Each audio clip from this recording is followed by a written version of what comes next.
وخلوا نقطة ببالكم ومعلومة مهمة جدا، إنه مو كل طفل يجيني طفل عنده رشح أو نشلة أو قحة، مو كل حالة بهالصيغة تجيني أنا رأسا أقول إنه الطفل عنده فلاونزا. خلوا هاي نقطة مهمة خلوها ببالكم. مو كل رشح، مو كل نشلة، مو كل احتقان بالأنف وانسداد بحيث الأنف مسكر مباشرة نقول عند هذا المريض فلاونزا، أو مو كل شخص يعطس رأسا أقول هذا عنده فلاونزا، وكذلك مو كل شخص يعطس أقول عنده هذا كومن كولد. فالأمور تختلف، لكن هي يعني للأسف واقعا احنا نفتقر للثقافة الطبية والثقافة الصحية إن صح التعبير.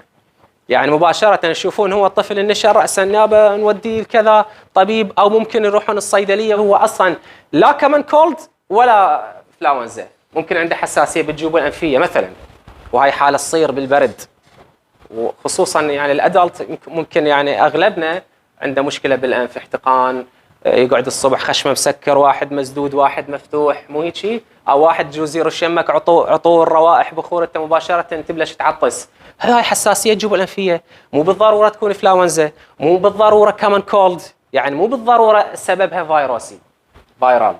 وبالتالي احنا لابد من معرفه الاعراض والعلامات حتى عن طريقها نقدر نفرق بين حاله واخرى.